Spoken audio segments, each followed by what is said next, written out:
आइए हम लोग देखते हैं कुछ शब्दों के full form. Very very important है, हर एक जगह आपसे पूछा जाता है, ये विभिन्न परीक्षाओं में पूछा जाता है, जैसे टेट, नेट, बीएड इत्यादि, प्लस जो प्रेरणा से संबंधित प्रश्न पूछे जाएंगे स्कूल से संबंधित, वहां पर भी यूजफुल है। प्लस इसको यदि मेमोरी में रहेगा, इस क्रम में बालक को सिखाने में बहुत ही सहूलियत पड़ती है। तो देखते हैं कुछ शब्दों के फुल फॉर्म। पहला है ELPS। ELPS यह गणित सीखने का क्रम है। गणित हम बालक को कैसे सिखाएंगे, यह सीखने का क्रम है। ELPS गणित सीखने का क्रम। जब गणित सीखने का क्रम पूछा जाता है तो आपका इसी तरीके से किया जाता है, गणित सीखने का क्रम।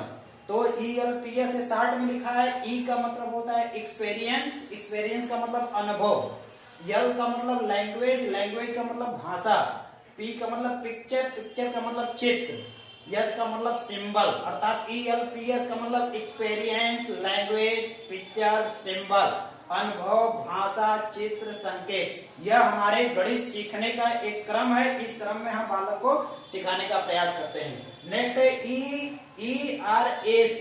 ERAC यह सीखने की प्रक्रिया का चरण, सीखने की प्रक्रिया, लर्निंग। लर्निंग किसे कहा जाता है? लर्निंग का मतलब हम सीखते हैं, जो हमारे व्यवहार में स्थायी परिवर्तन लाने का प्रयास करता है, उसी को हम लर्निंग कहते हैं। मतलब जो हमारे व्यवहार में सापेक्षिक स्थायी परिवर्तन होता है, उसी को हम सीखना कहते हैं। यदि हमारे व्यवहार में परिवर्तन नहीं हुआ तो उसको सीखना नहीं कहेंगे। तो ये सीखने की प्रक्रिया का एक चरण है ERAC। E से एक्सपीरियंस, एक्सपीरियंस का मतलब अनुभव। रिफ्लेक्शन, रिफ्लेक्शन का मतलब चिंतन, जो अनुभव है उसके अनुसार हम चिंतन कितना कर रहे हैं। फिर नेक्स्ट है A का मतलब एप्लीकेशन, एप्लीकेशन का मतलब अनुप्रयोग। कंसोलिडेशन, कंसोलिडेशन का मतलब होता है समेकन, समेकन का मतलब उसको सारगर्भित रूप से हम समेकित कर लेते हैं। तो अनुभव, चिंतन, अनुप्रयोग, समेकन, ये सीखने की प्रक्रिया का एक चरण है। इस चरण में हम बच्चों को सीखते सिखाते हैं या स्वयं सीखने सिखाने का। नेक्स्ट है LSRW। LSRW very very important है, हर एक जगह आपसे पूछा जाता है। LSRW, LSRW का मतलब लिसनिंग, लिसनिंग का मतलब सुनना, स्पीकिंग बोलना, रीडिंग पढ़ना, राइटिंग लिखना। L का मतलब लिसनिंग, S का मतलब स्पीकिंग, R का मतलब रीडिंग, W का मतलब राइटिंग। यह आरंभिक स्तर पर भाषा सीखने का क्रम है। यह आरंभिक स्तर पर भाषा सीखने का क्रम है। इसे हिंदी में शुभोपली के नाम से जानते हैं। शुभोपली सुनना, बोलना, पढ़ना, लिखना, यही लिखा है, सुनना, बोलना, पढ़ना, लिखना। इसको इंग्लिश में लिसनिंग, स्पीकिंग, रीडिंग, राइटिंग इस नाम से जाना जाता है। इसी क्रम में हम बालक को सीखने सिखाने का काम करते हैं। सुनना और पढ़ना, सुनना और पढ़ना, इसको आत्मग्रहात्मक कौशल के नाम से भी जाना जाता है। आत्मग्रहात्मक कौशल के नाम से जाना जाता है। नेक्स्ट है बोलना और लिखना, ये दोनों दाता कौशल, दाता डोनर कौशल के नाम से जाना जाता है।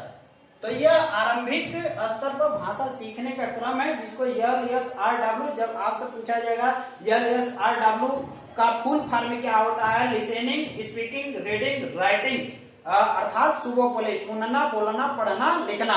सुनना और पढ़ना ये आत्मग्रहात्मक, क्योंकि हम सुनते हैं और पढ़ते हैं तो अपने अंतर्गत उसको ग्रहण करते हैं। अब जब बोलते हैं तो दूसरा उसको ग्रहण करता है, लिखते हैं तो दूसरा ग्रहण करता है, इसलिए उसको दाता कौशल के नाम से जाना जाता है। नेक्स्ट है BALA, BALA, building as learning aid, building as learning aid. BALA का क्या फुल फॉर्म होगा? Building as learning aid. Next है दीक्षा। दीक्षा, दीक्षा पर बहुत सारा ट्रेनिंग कराई जा रही है और सभी टीचर्स को ट्रेनिंग कर रहे हैं। तो उसका दीक्षा का मतलब क्या होता है? Digital infrastructure for knowledge sharing, digital infrastructure for knowledge sharing, digital infrastructure for knowledge sharing, किसका है फुल फॉर्म? दीक्षा का फुल फॉर्म। अब नेक्स्ट देखिए, वेरी वेरी इंपॉर्टेंट है, फार्मूला के तहत दिया गया है। EO माइनस AO बराबर LG। EO का मतलब होता है एक्सेप्टेड आउटकम, एक्सेप्टेड आउटकम मतलब जो हम स्वीकार, जो अपेक्षा करते हैं। एक्सपेक्टेड, एक्सपेक्टेड का मतलब जो अपेक्षा करते हैं। आउटकम, आउटकम का मतलब दक्षता। और actual outcome, actual outcome, expected outcome, expected मतलब हम अपेक्षा कर रहे हैं कि मेरा बालक इतना दक्षता हासिल कर लेगा, और एक्चुअल आउटकम, एक्चुअल का मतलब उसके अंतर्गत जो दक्षताएं हैं, ये दोनों को माइनस कर लेंगे, हमारा लर्निंग गैप पता हो जाएगा। जब हमें लर्निंग गैप पता हो जाता है तब बालक को सिखाने में हमें बहुत ही सहूलियत होता है। मतलब EO माइनस AO बराबर ELG, expected outcome minus actual outcome is equal to learning gap. और लर्निंग गैप हमें पता हो जाता है कि बालक के अंतर्गत कितना लर्निंग गैप है। तो इस तरीके से कुछ महत्वपूर्ण आपके फुल फॉर्म है जो कि बराबर पूछे जाते हैं, इसको आप मेमोरी में बैठाए रहिए और आगे की तरफ बहुत सारा लेकर आते रहेंगे आपके लिए फुल फॉर्म वगैरह, और बहुत सारे महत्वपूर्ण प्रश्न हैं जो कि आपको दिए जाएंगे इस चैनल पर। इसको सब्सक्राइब कर लीजिएगा ताकि आपके पास नोटिफिकेशन वो तुरंत जाए, जो ही वीडियो अपलोड किया जाएगा वो नोटिफिकेशन आपके मोबाइल पर चला जाएगा, इसलिए इसको सब्सक्राइब करके रखिए। बहुत सारे इंपॉर्टेंट क्वेश्चन आपको दिए जाएगा।